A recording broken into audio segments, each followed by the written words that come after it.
மதுரை அருள்மிகு ஸ்ரீ மீனாட்சி அம்மன் கோவிலில் உள்ள பொத்தாமரை குளத்தில் மீன்கள் வளராது.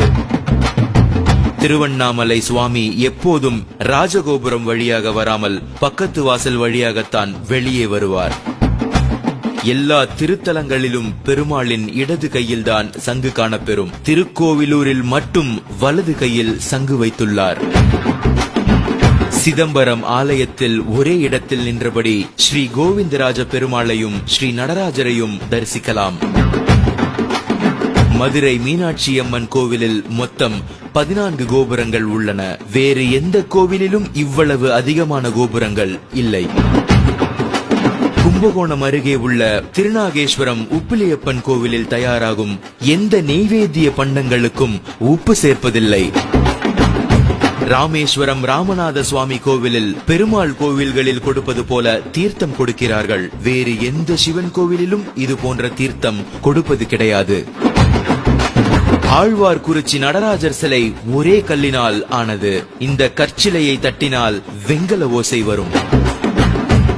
ரத்னகிரி மலையில் உள்ள முருகனுக்கு அபிஷேகம் செய்யும் பால் சிறிது நேரத்தில் தயிராக மாறும் அதிசயம் நடக்கிறது. மூலவரே வீதி வலம் வருவது சிதம்பரம் நடராஜர் மட்டுமே. குளித்தலை மணப்பாறை வழியில் ஐவர் மலை என்ற ரத்தினகிரி மலை உள்ளது. இம்மலை மேல் காகங்கள் பறப்பதில்லை.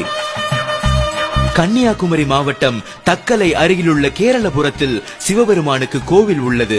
இங்கு அரச மரத்தடியில் நிறம் மாறும் அதிசய விநாயகர் இருக்கிறார். ஆவணி மாதத்திலிருந்து 6 மாதங்கள் வெள்ளை நிறமாகவும், மாசி மாதத்திலிருந்து 6 மாதங்கள் கருப்பு நிறமாகவும் மாறிவிடுகிறார். சந்திரகாந்த கல்லால் உருவாக்கப்பட்ட இந்த சிலைக்கு இப்படி ஒரு சக்தி இருக்கிறது. சைவர்களுக்குரிய திருவாதிரையும் வைணவர்களுக்குரிய வைகுண்ட ஏகாதசியும் ஒரே மாதத்தில் ஒரே திருக்கோவிலில் நடைபெறுவது சிதம்பரத்தில். இமயமலை சாரலில் இருக்கும் திருத்தலங்களில் ஒன்று பத்ரிநாத். மே மாதம் முதல் வாரம் நடை திறப்பார்கள். நவம்பர் மாதம் முதல் வாரத்தில் மூடுவார்கள். நவம்பரில் கோவிலை மூடும் போது ஒரு தீபம் ஏற்றுவார்கள். அந்த தீபம் மீண்டும் கோவில் திறக்கப்படும் வரை, அதாவது 6 மாதம் எரிந்து கொண்டே இருக்கும். காசி நகரை சுற்றி 45 மைல் எல்லை வரை கருடன் பறப்பதில்லை. சமயபுரம் ஸ்ரீ மாரியம்மன் உட்கார்ந்த கோலத்தில் மிகப்பெரிய திருமேனி. இவ்வளவு பெரிய ரூபமுள்ள அம்பிகை வேறு எந்த கர்ப்ப கிரகத்திலும் இல்லை. இத்திருமேனி சிலை மூலிகைகளால் ஆக்கப்பட்டது.